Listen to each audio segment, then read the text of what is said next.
How's it going, everybody? Today's video is going to be all about the internet drama and controversies iceberg. I'm pretty sure every single human being on this planet knows what an iceberg video is, so I'll skip the explanation part. This chart was made by the user Kindly Patrick on Reddit, so shout out to him. And now before we get started, I want to say that this video is going to cover the first two tiers on the iceberg. Most of these entries are well known, so I will throw in some obscure entries to keep things interesting. So without further ado, let's get started.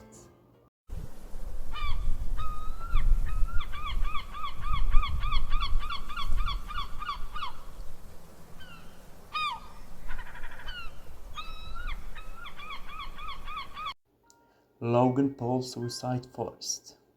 This entry is so popular as it gained mainstream attention, with tens of outlets covering this topic. The story starts with Logan Paul, a very popular YouTuber, as he visits Mount Fuji Forest, a place well known for suicide cases. And as Logan and his friends explore the forest, they come across the corpse of a man. So they did the most rational thing, which is to film it and start laughing and making jokes. So everybody was obviously mad at him for doing something horrible like this, which ruined his already bad public image at the time. And the apology video he released later didn't really help either, with it being considered the worst apology video ever made. Nowadays, Logan is just as hated, with him scamming his fans with his Zoe token NFT. If you ask me personally, I think the guy is definitely a morally corrupt scumbag.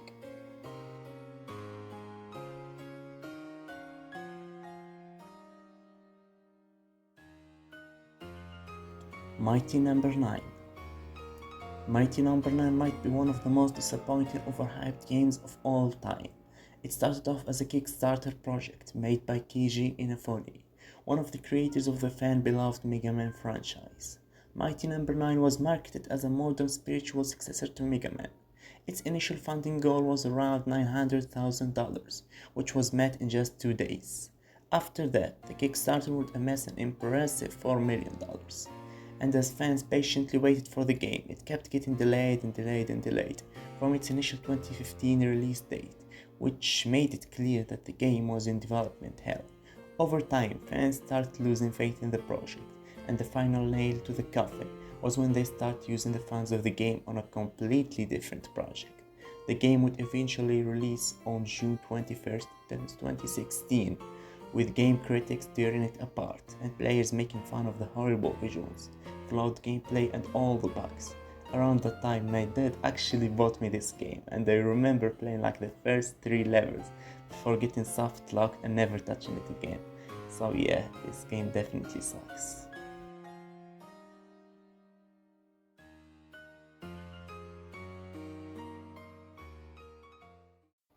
Sonichu. Sonichu is an original character illustrated by Chris Chan, a very popular internet personality that's very well documented. Sonichu was the result of Chris not being able to use Sonic the Hedgehog characters due to copyright issues, so he had to improvise, which led to the creation of Sonichu, an abomination that's a hybrid between Sonic and Pikachu. Sonichu is the central character in Chris's comics, and he represents all of Chris's thoughts and views. If Chris is looking for love, then Sonichu will be looking for love. And if Chris was mad, then Sonichu would be mad. It's not an understatement to say that Sonichu is Chris Chan's biggest achievement. Nowadays, Sonichu is viewed as a very problematic character due to all the horrible things Chris Chan would commit to his mentally ill mother.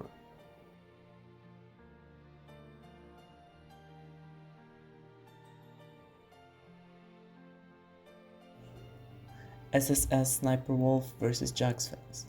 This is the most recent drama story in this chart.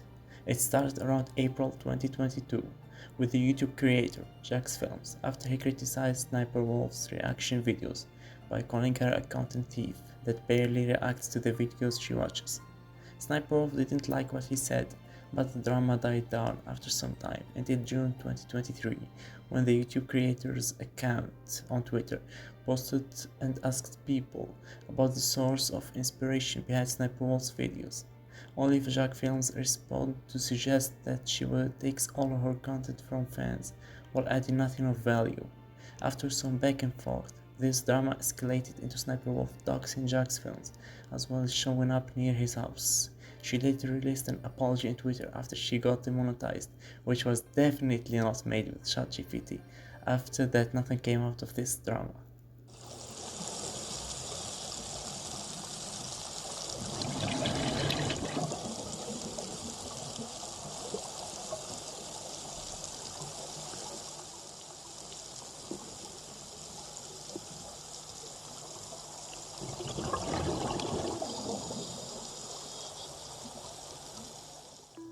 The Coffin of Andy and Lele.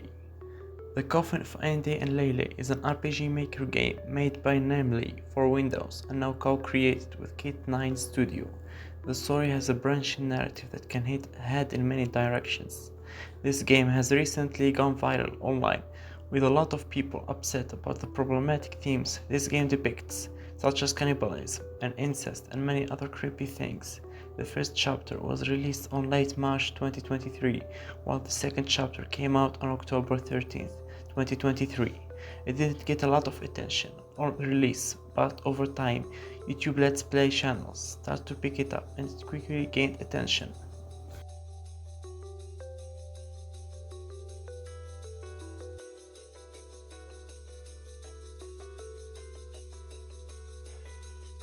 EDP445, probably the most well-known pedophile online.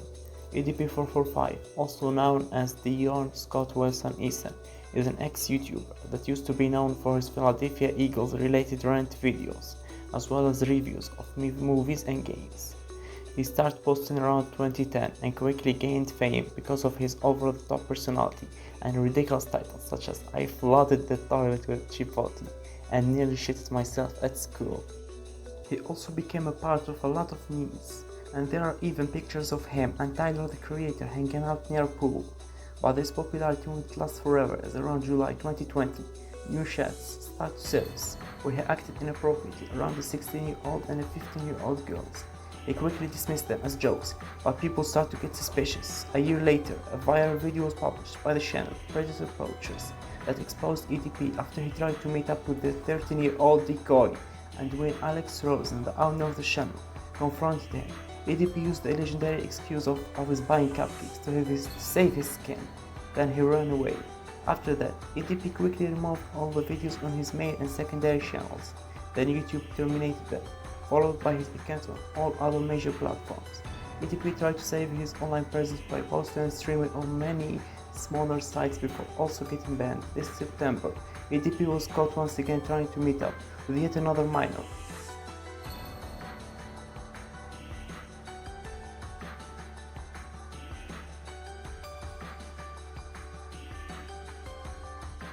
DashCon.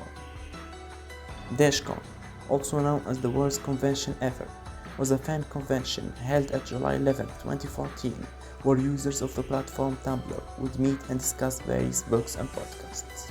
The convention was going to bring a lot of popular guests like Doug Jones, Andy Stevenson, and the hosts of the Welcome to the Night Vale podcast. However, the convention faced a lot of problems right from the start, with the hotel demanding $20,000, poor management, and many other issues, which led to them begging the attendants for more funds.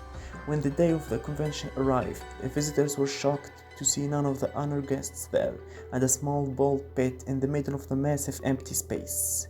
People quickly demanded refunds, but the organizers refused and tried to justify it by giving them an extra hour in the bald pit. This convention later became a massive meme, with everyone making fun of it.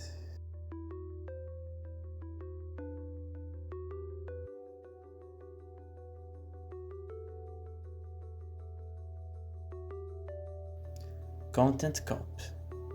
Content Cop is a YouTube series created by iDubbbz or Ian Jomha, where he exposes other YouTubers for their shady practices and their inflated egos.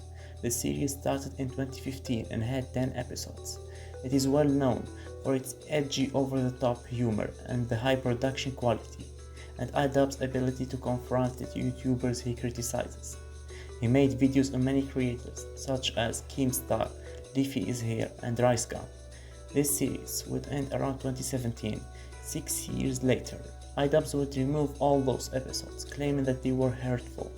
Personally, I think that removing those videos is a bad idea because no matter how you feel about it, it's still an iconic part of internet culture that should be preserved.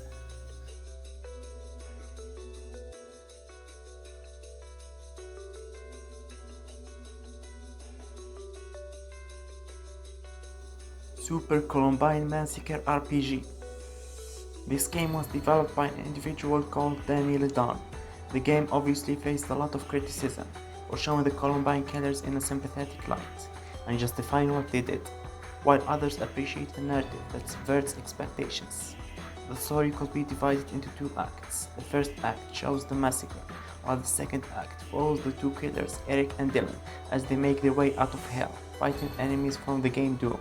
The developer of this game, Ledon, said that he had a similar childhood to the killers, as he got bullied a lot. However, when he saw the Columbine massacre, that urged him to seek help so he doesn't end up like that. Later on, he would use the RPG Maker tool to create this game in order to show why the massacre was carried. Well, that's about it. I hope you guys enjoyed this video, and if you did, don't forget to like. It really helps with the algorithm. I know the video is not that long, but I try to keep the entries short and concise, and I apologize for the audio quality. Next video will cover the third and the fourth tier. Take care everyone.